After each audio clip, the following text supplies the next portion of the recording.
سلام و درود بر عزیزان مانیا. امیدوارم هر جا که هستید خوب و خوش و سلامت باشید. من مانیا هستم، ستاره شناس و تاروت خوان، و با هم دیگه میخوایم یک ریدینگ به شدت خاص داشته باشیم. پس با من همراه باشین، حتما منو فالو کنین، چون قراره در این دوره مهم از زندگی شما نکات خیلی مهمی رو بگم. چرا میگم در این دوره مهم؟ به خاطر که ایمان دارم که وارد یک بعد جدید شدیم از انرژی و میتونیم که با کلام خودمون و با انرژی خودمون به همدیگه کمک بکنیم. حتما منو فالو بکنید، لایک بکنید و خوشحال میشم برای من کامنت بذارید که دریافت کردم. بچه کامنت دریافت کردم این تبادل انرژی رو برقرار میکنه. همین دریافت کردم یعنی پیام من به شما رسیده و پیام شما هم به من میرسه. دوستان عزیز، من صفحه اینستاگرام قبلا داشتم، خب خیلی فالوور داشتم. صفحه به خاطر طبیعتاً آی پی هایی که مربوط به وی پی ان حالا دورهای قبل بود متاسفانه از دسترس خارج شد. فعلا صفحه اینستاگرام ندارم ولی به زودی خواهم زد و در ویدیوهای بعدی آیدیش رو خواهم گذاشت در اینستاگرام، به دلیل اینکه خب کلا پلتفرم اینستاگرام متفاوته با اینجا، ریدینگ ها هم متفاوته. پس میتونید در آینده هم اینستاگرام رو داشته باشید، ریدینگ های اونجا رو گوش بدین، و هم اینجا رو. در یوتیوب ما طولانی تر میتونیم صحبت بکنیم و در خدمت شما باشیم. خب ببینید بچه ها، این ریدینگ ماهیانه هستش، یعنی فروردین تا اسفند من یه دونه کارت میکشم برای هر ماه و به قول معروف هر کدوم از این صحبت هایی که میکنم برای هر ماه هست، اما من پیشنهاد میکنم هر 12 ماه رو نگاه بکنید، به خاطر اینکه در داخل هر کارت یک کدی هست که باز هم میتونه به شما ارتباط داشته باشه. همچنین پیشنهادم اینه که به غیر از ماه تولدتون رایزینگ و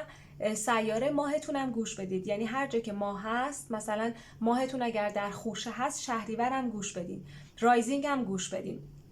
خب این خیلی میتونه بهتون کمک کنه که پیام‌های بیشتری دریافت کنید. همچنین این رو برای عزیزانتون بفرستید. چرا بچه‌ها میگم این ریدینگ خیلی متفاوته؟ به خاطر که قراره که سبک صحبت کردن من همون سبکی باشه که خودم برای خودم انجام میدم. یعنی ما قراره که الان یک کد راجع به زندگی شما بدیم، یه چیزی که نه میخوایم نیت کنیم راجع به احساسی، نه راجع به کاری، میخوایم یک کد به شما بدیم. این کدی که یا ممکنه بدونید من راجع به چه چیزی صحبت میکنم، یا ممکنه اصلا ندونید و بعد این کد مثلا همین 2 ساعت بعد، نمیدونم تا فردا، تا پس فردا اصلا براتون روشن بشه که چرا من این حرفو بهتون زدم. خب با نام و یاد خودم شروع میکنیم. بچه‌ها کلا من خیلی دوست دارم بیشتر باهاتون صحبت کنم. هم آپلودش خیلی طول میکشه، همین که یه جورایی حوصله آدم سر میره، بنابراین من هم سرعت حرف زدنم رو افزایش میدم، همین که تلاش میکنم ویدیوهای متنوع‌تر با مدت زمان کمتر براتون در نظر بگیرم که این بتونه بیشتر باعث بشه که شما هم مغزتون فعال‌تر باشه موقعی که من صحبت میکنم. بریم سراغ ماه فروردین. فروردین رایزینگ قوچ، ماه در قوچ. الان به کد خودشون گوش بدن. کد اینه که شما باید سرسخت باشید. شما باید به سختی، که نمیگم کار کردن، یعنی باید تلاش بکنی. و تلاشت هم انجام دادی. اگر تا الان از کارکرد خودت راضی نبودی توی این 5 سال اخیر، عدد 5 داره بهت میگه که برای هر کاری که مانعی وجود داره بابتش، یا اینکه نیاز هست که قدمی برداری، خودت رو با عدد 5 ببند. یعنی چی مانیا خودت رو با عدد 5 ببند؟ بستگی به کاری که انجام میدی. مثلا یه نفر میگه آقا من میخوام برم یه پاساژ بزنم.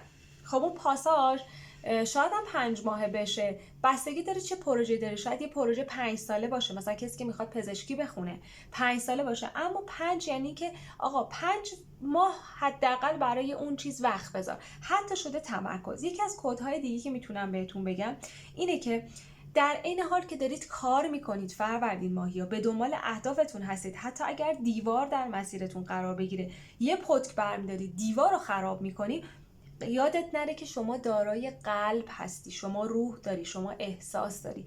احساسات تو هر جا که بخوای کار بکنی، سرسختم باشی، ببین نگاه کن این برگ‌ها رو داره ریشه میدونه.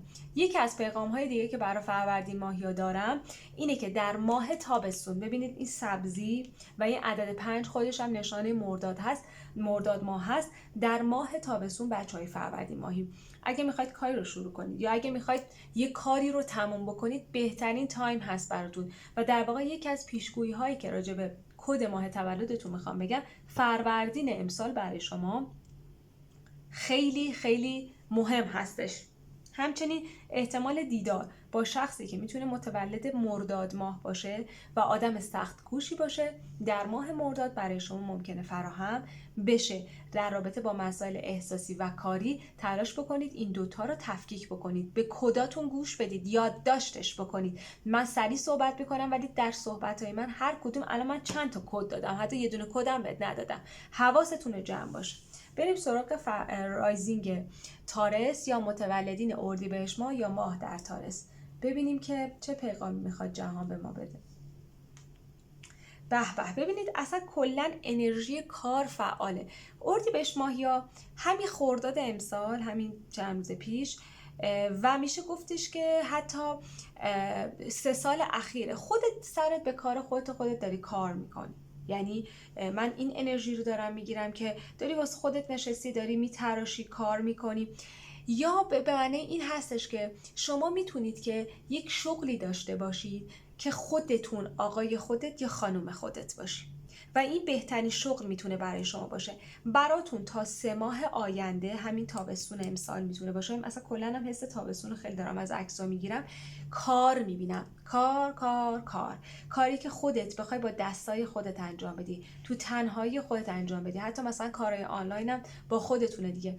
اما انگار که یک پروژه چند تایی رو برات میبینم، مثل اینکه مثلا اگه هنرمند هستی چند تا تابلو داری میکشی یا چند بار امتحان کردی.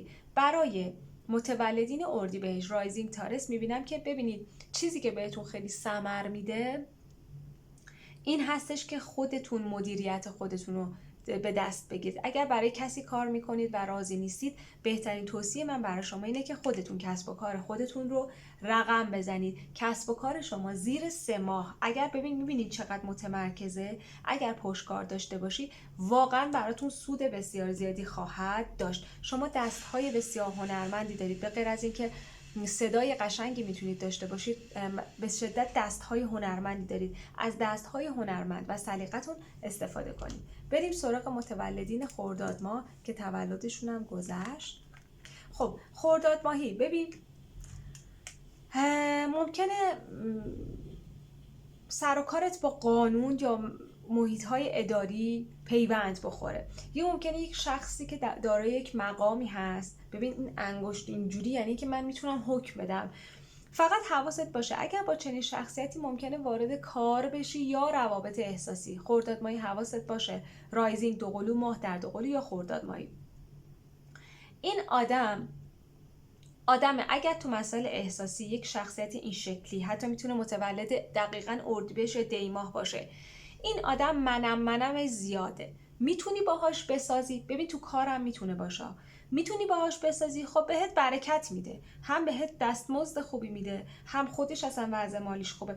ولی این انگشت نگاه کن، این به معنای این هستش که حکم میده، یعنی اصلا ذاتاً این آدم منم داره، میگه این چیزی که من میخوام. این شما هستی که تصمیم میگیری که حالا بخوای با چنین شخصیتی وارد رابطه احساسی یا کاری بشی یا نه.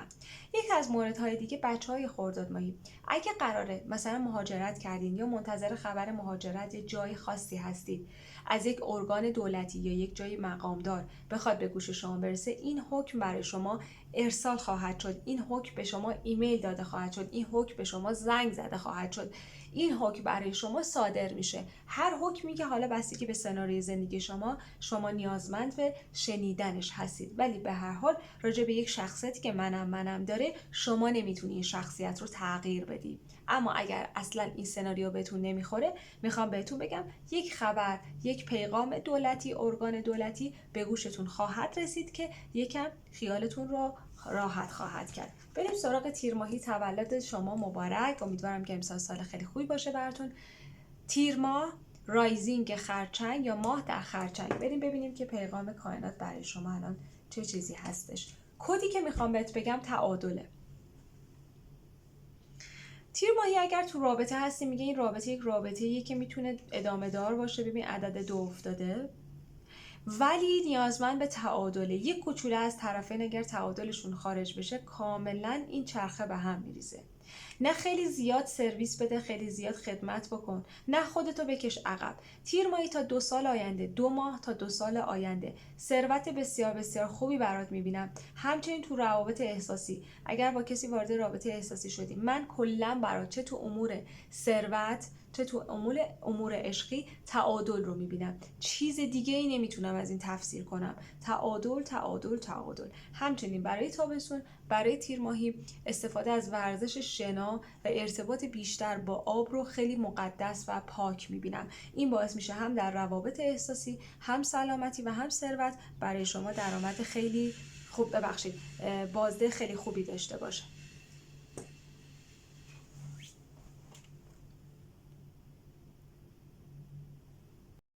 بریم سراغ مرداد ماهی. مرداد ماهی عزیزم، ببینیم که پیغام کد شما چه چیزی هستش. ببینید شما قراره از صفر شروع کنی. هر چیزی که اذیتت کرده از صفر شروع میکنی. کدت اینه. دوباره شروع کن، دوباره قدم بردار. باید یه سفر بریم. من اصلا نمیدونم الان بگی وای مانیا اصلا وضع مالی فلان، من اصلا کاری ندارم. با کمترین ها شروع کن، ولی شروع بکن. حتما یک سفر برو. شما نیاز داری که به سفر بری قبل از اینکه یه کار جدید شروع کنی یا ریستارت بشه انرژیت و دوباره زندگی جدیدی رو شروع کنی. نیاز هست که سفر بری. حالا میخوای برو تو کوه و دشت و دمر، همین اطراف تهران، میخوای بری از یه شهر به شهر، حتی کشور به کشور دیگه، یک سفر برو. این سفر کلیدی رو در ببین مثلا ما میگیم سفر، قرار نیست که حتما اونجا با یه کسی آشنا بشی بعد اون حلال مشکلاتت بشه. نه، این کلید میتونه کلید درونی تو باشه. یعنی انگار یک چیزی خودت احساس کنی که هر چیزی که نسبت بهش احساس محدودیت میکردی یهو برای نامحدود میشه. ولی مرداد ماهی نیاز به یک سفر داری، یا یک سفر در پیش داری، یا قبل از شروع هر کاری خوبه که بری برای رفرش شدن و برای ریستارت شدن، بری سفر کنی و جابجا بشی. برای خیلی از شما ارتباط با یک حیوان خانگی، پت، یا اینکه اگه میخوای به سرپرستی بگیری رو خوب میبینم، یا برکتی که از کمک کردن به سگ و گربه ها برای شما اتفاق میفته رو جدی بگیر. این اتفاق باعث میشه که بتونی که بهتر قدم برداری. مرداد ماهی باید یک کاری رو شروع بکنی و یک لایف استایل مشخص داشته باشی. از این شاخه به اون شاخه پریدن، از اینجا به اونجا رفتن برات نتیجه نداره. شروع بکن. حتی با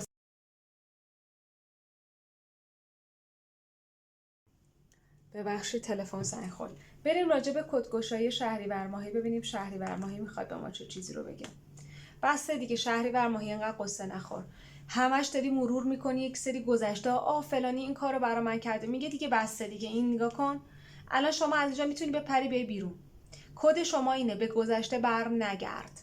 به گذشته بر نگرد. فلان شد، 20 سال شد، اون سال اون کارو کرد، خونه اینجوری از دست رفت. شروع کن. اول از همه یاد بگیر که کمک بخوای. چه ایرادی داره؟ بگو آقا کمک، آقا من الان تو این دوره نیاز به کمک دارم. کمک مالی اگه فکر میکنی دوستی میتونه کمک احساسی، ولی قد نباش. اگر یه جایی احساس میکنی نیاز به کمک داری درخواست بکن. همونطور که خودت هم پذیرای این هستی که اگه یه نفر بگه که آقا فلانی، خانم فلانی، آقای فلانی، من نیاز به کمک دارم، خودت به راحتی شهریور ماهی کمک میکنی. پس کدی که میخوام بهت بگم این هست که به هیچ عنوان به گذشته بر نگرد. قصه چیزی که از دست رفته یا خراب شده رو هر چی بگو، اگه از یه چیز کوچیک باشه تا یه چیز بزرگ باشه، نخور. به گذشته برد نگرد. برو به سمت آینده. کمک خواستن، درخواست کمک خواستن و رها شدن از یک گذشته یا یه اتفاقی از گذشته کد شما هست که باید بازش بکنی. ببین من وقتی میگم کد، یعنی ممکنه بگی مانیا من یه مشکل مالی احساسی دارم، هرچی تو هر حوزه‌ای، من نمیدونم علتش چیه. متوجه شدم یه علتی باید داشته باشه. علتاتون تو همین کدا معلومه. ممکنه این چیزی که من بهت میگم مثلا این باشه که گذشته رو رها کن، برو به سمت آینده، دیگه برنگرد. دیگه مرور هم نکن. اما میتونه این اجرای این کدی که بهت میگم باعث بشه که اون پوله که قرار بوده فلانی برات پرداخت کنه پرداخت نمیکنه، این برات باز بشه. به نظر بی ربط میاد ولی خیلی به هم دیگه ربط داره. بریم سراغ متولدین ماه مهر عزیزم، رایزینگ لیبرا، ماه در لیبرا. و خب ببین برات اصلا کلا از همین شهریور، از شهریور شروع میشه برات، یعنی دقیقا از 1 ماه قبل از تولدت اتفاقات خوب رو برات میبینم. اتفاقاتی که اگر مهر ماهی هستی که مثلا زن و بچه دارید یا همسر و بچه دارید یا دوست دارید دل اطرافیانتون رو خوشحال بکنید، اصلا کائنات به شما هدیه میده، شما هدیه ها رو میدی به دیگران. من کلا این کارت رو خیلی پازیتیو میبینم. ببین شما بابت چیزی خیلی انتظار کشیدی، خیلی منتظر بودی یا میگفتی کی درست میشه، کی این قضیه برام حل میشه. میتونه مربوط به یک ملک باشه، زمین باشه، بچه‌ها باشن، هر آرزویی که داری. خب میگه این یه کوچولو یه پله مونده که بهت برسه. قرار مهر ماهی برکت دریافت بکنی. کدی که میخوام بهت بگم اینه که در هر حال انرژی و پیوندت رو با عزیزانت حفظ بکن، چون به خاطر که یه اخلاقی که اینجا داره خودش نشون میده این هستش که همش فکر میکنی باید خیلی کمال، همه چیز در کمال کامل باشه، همه چیز پرفکت و بی‌نظیر باشه تا تو بخوای به بقیه کمک بکنی. در صورتی که نه، میگه تو اون انرژی رو داشته باش. مثلا شاید کمک کردن شما نسبت به دیگران این باشه که فقط باشون حرف بزنید، فقط بشنویشون، یعنی فقط بگی که اوکی من تو رو شنیدم، من تو رو دریافت کردم. نیازی است که حتما پول داره آنچنانی باشی تا بخوای برای دیگران کادو و وسایل بخری. اما میگه وقتی تو انرژیش رو ایجاد بکنی، یعنی این حس رو داشته باشی که داری، توانایی داری و فراوانی داری، کائنات خودش براتون ببین یک سبد پر از هدایا میاره و تو میتونی اون رو با عزیزان تقسیم کنی. کدی که شما دارید این هستش که از حالت انتظار و اینکه فرار از واقعیت به یه شکلی، حالا هر کسی شیوه‌ای داره، شاید یکی زیاد بخوابه، اینم ممکنه براتون کد باشه.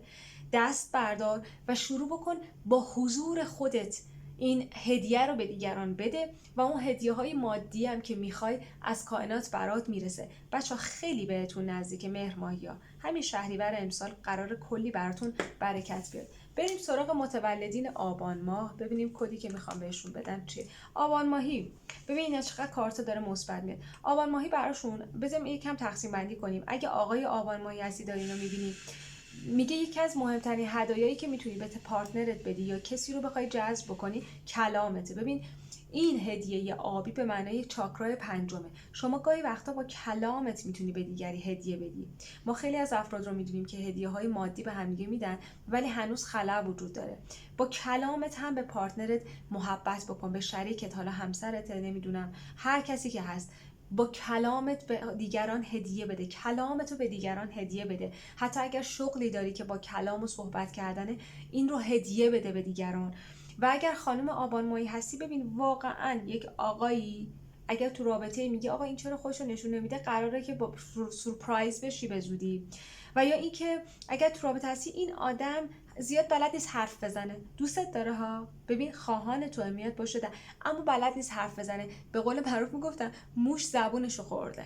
خب ولی تو باید به قلبش رو نگاه بکنی. بالاخره بعضی از آدم ها، هر کسی زبان عشقش میتونه متفاوت باشه. البته ما همه رو تشویق میکنیم که صحبت بکنن، یعنی ابراز بکنن، اما بعضی ها واقعا ممکنه با خریدن هدیه بخوان نشون بدن و بعضیا ممکنه با حرف زدن این رو نشون بدن. البته خانم ها وقتی یه مدتی میگذره میگن خب دیگه اینقدر حرف زدی، حالا دیگه خب بعد ثابت بکنی.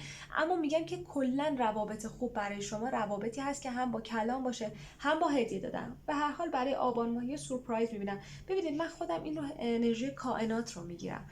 آبان ماهی خیلی وقته که انگار که خوشحال نشدی یا سورپرایز نشدی. قرار کائنات بیاد در خونت رو بزنه و سورپرایزت کنه. اما یادت نره که حتما ایمان فعال داشته باش. ایمان فعال داشتن به اینه که هنوز نمیبینی اثراتو ولی خوشحالی. همین الان که داری اینو نگاه میکنه خوشحال باش، انگار که قراره اون چیزی که دلت میخواد به دستت برسه به دستت رسیده. آبان ماهی برای شما مثل ماه ماهی سورپرایز میبینم، خیلی خیلی بهتون نزدیکه. آذر ماهی، ببین اگه تو کار ملکی ساخت و سازی یا میخوای یه کاری انجام بدی از تو خونه، مثلا کاری که در خونه هستش براتون، ببین اینا کداته: ملک، طبیعت، بچه ها، زمین.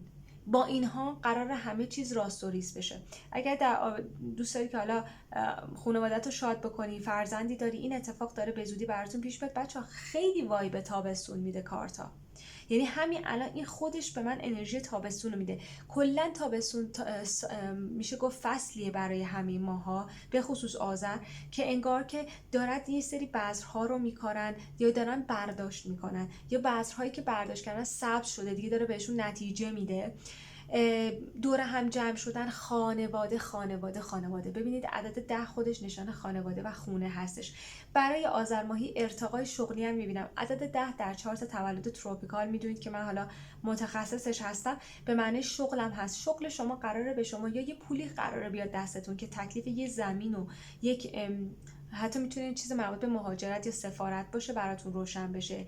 ولی از نظر شغلی کدی که میخوام برای شما باز کنم این هستش که در همین تابستون براتون یک ارتقا یا یک امیدی رو میبینم که این امید میتونه منجر به یک خونه‌ای باشه که همیشه دلت میخواسته داشته باشی. اوکی؟ همیشه دلت میخواسته داشته باشی. همچنین کار خیر کردن برای بچه‌های کوچیک‌تر میتونه این راه، این مسیری که حالا خواهانش هستی رو برات باز کنه. دیمایی حواست باشه مریض نشی. کدی که میخوام بهت بدم این هستش که هر چقدر که در این حزن و اندوه فرو بری، ببین این عدد 5 خیلی برای من داره معنی پیدا میکنه. به معنی این هست که مرداد ماه امسال میتونه برای شما خیلی ماهی باشه که یک پورتال باز بشه. وقتی پورتال باز میشه شما فقط باید چیزهایی که دلتون میخواد رو به اون پورتال بدین. اگر در فرکانس مریضی باشی مریض‌تر میشی، اگر در فرکانس فقر باشی فقیرتر میشی. دی ماهی اگر در مدت زمان زیادی این شکلی میشینی و قصه میخوای، بیشتر فکر و خیال میکنی، قصه میخوری، مراقب باش مریض نشی. کدی که میخوام بهت بدم، هر مشکلی که داری، از کمبود مالی، کمبود احساس، افسردگی، نمیدونم هر بیماری که داری، به خاطر این فرم بدنت رو از این حالت در بیار، بلند شو، صاف بیس. تو بسیار کاری هستی، اهل کاری، دوباره برگرد به همون مرداد ماهی که باید باشی. همچنین مرداد ماهی، دی ماهی که همیشه کار میکنه باشی. همچنین اگر آقایی در اطراف شما هست که نیاز به کمک شما داره، مثل پدر بزرگ، پدر و بیمار هستن، بیشتر بهش رسیدگی کن و بیشتر مراقبت ازش بکن، چون این میتونه منجر به این باشه که بتونه خط اجدادی یا کارمای اجدادیت رو شفا بدی. دی ماهی ازت میخوام که دوباره این ستون فقراتی که حالت خم شده رو صاف بشین، صاف راه برو، تو این پوزیشن نشین. بریم سراغ بهمن ماهی. بهمن ماهی یا داری پول جمع میکنی، طلا میخری، اینجوری واسه خودت جمع و جور کردی، یا داره میگه پولاتو خرج نکن، پولاتو تبدیل به طلا بکن. ببین اینقدر دارم مستقیم باهات صحبت میکنم. پولاتو تبدیل به طلا بکن و نگهداری بکن، پس انداز بکن یا سرمایه گذاری بکن. به هیچ عنوان پولاتو خرج نکن. خوب آدم لباس خوب بپوشه، به دیگران مثلا حالت یه اندازه فخر بپوشه، یعنی انرژی فراوانی رو به دیگران بده، اما اینجوری نباشه که در کمدش رو که باز میکنه هیچی دیگه جز لباس تنش نباشه. حتما آینده نگری مالی داشته باش. کدی که میخوام بهت بدم اینه، شما باید آینده نگری مالی داشته باشی. باید دارایی هایی که ببین مثلا 1000 تومان داری، 1000 تومان رو باید به 1 میلیون، 1 میلیون رو به 10 میلیون، 10 میلیون رو به 100 میلیون تبدیل کنی. این کدی هست که زندگی شما نیاز به شنیدنش داره. برای اسفند ماهی عزیز، اسفند ماهی کلا که الان کارت رستاخیز داره، میگه شما، همونطور که میدونم که این اتفاق داره براتون میفته، شما انگار که دارید یک طلسم و جادوی قدیمی، حالا این اصطلاح هم هستا به معنی اینکه بعد گذشته، بعد قدیمی. ببین شیطان داره سقوط میکنه، داره میریزه پایین و شما دارید صعود میکنید. اسفند ماهی، رایزینگ ماهی یا ماه در ماهی، بیشتر احساس میکنم دقیقا خورشید در ماهی همون متولدینه. شما دارید وارد یک بعد دیگه میشید، یک لول دیگه میشید، زندگی جدید داره برای شما شروع میشه. اصلا شما الان ممکنه تا همین چند وقت آینده دیگه خود ورژن قدیمتون نشناسی. شما داری پیشرفت میکنی، پله پله داری پیشرفت میکنی، چه از نظر روحی، چه از نظر کاری، چه از نظر احساسی. و ببینید اینجا دیگه نهایت، بهش میگن نیروانا. یعنی شما داری وارد یک لولی میشی که اصلا اون آدمای قدیمی، اون حس و حال بد، خود قدیمت، حتی از نظر فیزیک بدنی داری تغییر میکنه. حالا داری به تناسب اندام بیشتری میرسی، بدنت داره شفا پیدا میکنه، داری کریستالی میشی. اما برای شما صعود رو میبینم. خیلی دوستتون دارم. برای ارتباط شخصی تاروت و تفسیر چارت تولد تروپیکال با من به شکل تخصصی حتما به تلگرام یا بله پیام بدید. من در خدمتتون هستم و شما رو همراهی میکنم تا ریدینگ بعدی. شما رو به خدای مهربان میسپارم. دوستتون دارم.